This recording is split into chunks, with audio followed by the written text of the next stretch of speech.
guys, so in today's video I'll be showing you how to cover up acne and blemishes and all those things that everybody hates, but we're all getting them on our faces from time to time. So my skin is breaking out like crazy lately and I don't have an idea why, but I decided that now is a great opportunity to show you guys how I cover up my blemishes. I don't really have active pimples at the moment. It's mostly like a pimple that it made its cycle and now it's just some red spots, but it's annoying and I don't really want to have them here, so I'm going to cover them up right now.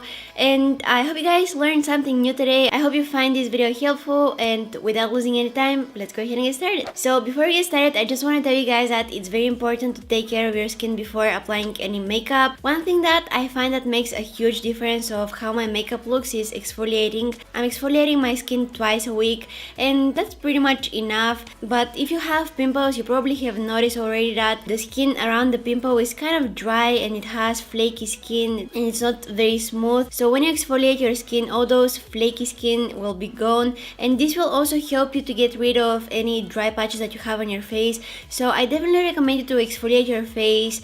Twice a week is okay. I wouldn't recommend you to do it more often because I don't think that it's good for the skin. But I find that after exfoliating, the foundation sits a lot more naturally on the skin. It doesn't look that cakey. So the next thing that you want to do is you want to prime your skin. It's very important, and when I first started doing makeup, I wasn't thinking that it's that important, but trust me, it is. When I first started, I was making the mistake to apply the foundation straight on my skin without any primer, without any moisturizer. It was not looking good. So I'm gonna start off with this cream here by Aven. It's actually a mattifying hydrating cream, which is perfect for oily skin because it won't leave your face looking super greasy, so it's perfect. And I'm going to use my fingers to apply it on my face. Always make sure that your hands are super clean when you're going to touch your face. And it also makes a perfect base for the makeup. I have some mascara on, so I have to be careful. And you can tell how sensitive my skin is just by touching it. It's getting super red. And now just let it dry for a while. Don't rush to apply any product on top of it. Just give it a little bit time to absorb into the skin. Next, I'm taking some primer, and this is a silicone based primer. It's by Benefit. It's the Professional, and I love this one because it blurs my pores really nicely, and it's also perfect for those areas where you have blemishes to create a nice smooth base for the foundation and the concealer. You definitely want to use something like this on the areas that you're going to build up products like, as I said, foundation and concealer. So I'm just going to take some of it again on my fingers, and I'm placing it first on my pores right here, and I'll also bring it on the blemishes that I have right here, just very gently applying it on the skin. You don't want to use too much pressure on your skin. And then massaging it right here on my pores, a little bit on my nose. Whatever I have left on my fingers, I'll also bring it on my chin and on my forehead.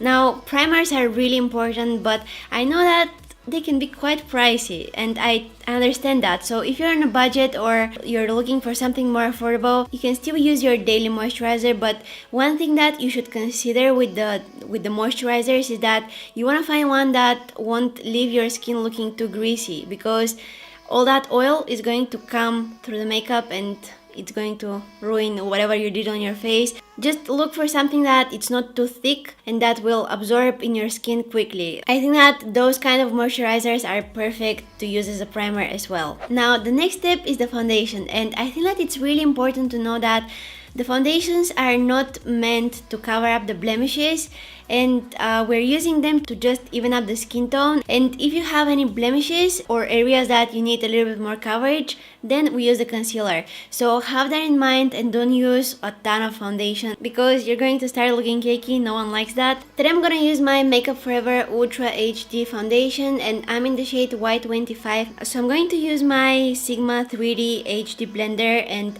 I'm going to apply it on my face just using dabbing motions.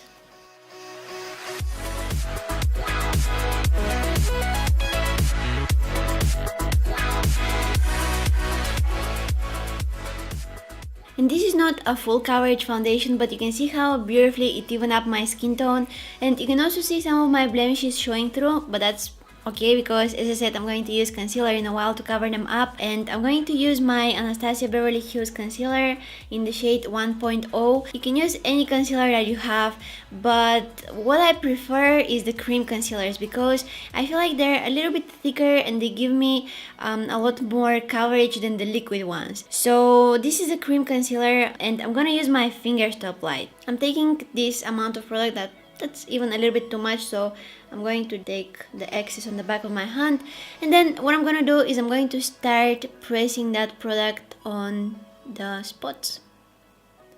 Just very gently, you don't need to use lots of pressure. Taking some of that product that I left on the back of my hand, and again I'm just pressing just on the areas that I need a little bit more coverage. Now you're probably wondering, why am I using my finger instead of a brush or something like that? I find that sponges and brushes are kind of stealing the product, and I don't like that, especially when I'm using concealers. So I find that when I'm using my fingers, this is not happening, and I'm using all of the product. Let it set for a while, let that concealer dry on the skin, work on some other areas. Like, I'm gonna start working on my chin. I have some redness, some scars. Always make sure that you're using dabbing motions. You don't want to swipe. You want to just dab dab dab dab dab dab dab very gently. Something else that you want to remember is that you want to find the concealer that matches your skin after you apply the foundation, not before. Then you can go back to some of those areas that you first started working and just apply one more layer if you need to. And always make sure that you use a small amount of product at a time. So now that I have the foundation and the concealer, I'll use some powder to set them and just lock them in place so that they're not moving throughout the day. I'm actually going to use a powder foundation. This one is by The Balm. It's the Photo Balm powder foundation, and I'm in the shade Light. So I'm taking a small brush like this one, and I'll just take some of the product on it, and then I'm going to press it on the areas that I applied the concealer. Again, I'm not swiping, I'm just pressing it, because if I swipe, some of the concealer can grab into the bristles of the brush and I'll use that coverage, so I don't want that. And I'm using a powder foundation which is also going to add some more coverage, which, I mean, it's not a bad thing.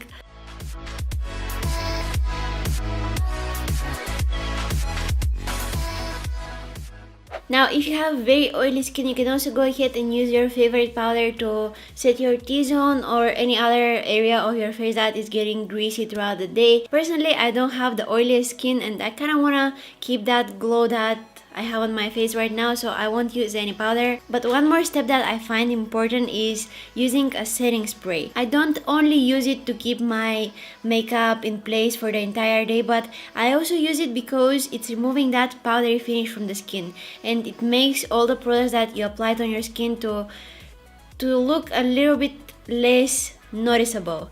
So I'm gonna use my L'Oreal Infallible Fixing Mist. I love this one. You can see that I used almost all of it, so I'm just going to shake it a little bit.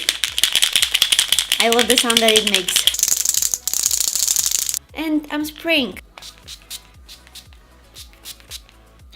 And this is pretty much it, you guys. You can see that the redness and the blemishes are not visible anymore. And now that you set your foundation and the concealer with that setting spray, you can go ahead and finish up with the face makeup. You can apply your contour, bronzer, highlighter, whatever you like.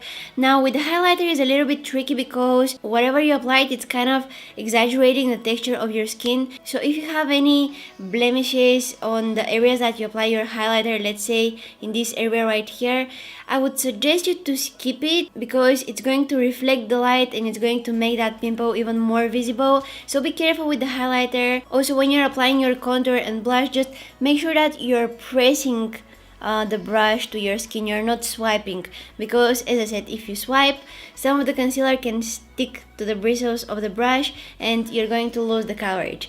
So have that in mind as well. And also something else that I wanted to mention is that if you have pimples that are kind of bumpy, they're not like flat to the skin, you can't really cover up that bumpiness with makeup. But what you can do is you can erase that redness that it has. So that's kind of like half of the trouble gone, which is not a bad thing, but don't be disappointed. I just want to tell you that because sometimes, especially when you're a beginner, when you're applying makeup, you're expecting that makeup to do wonders and to make your skin look absolutely flawless. The truth is, if you have texture on your skin, it will still be there no matter how much makeup you apply. In fact, the more makeup you apply, the more textured your skin will look. So that's why I'm always repeating myself, telling you that you want to use a small amount of foundation, as little as possible, concealer at time, and that's what's actually going to prevent you from having cakey face. So I really hope you guys find this video helpful and you learned something new today.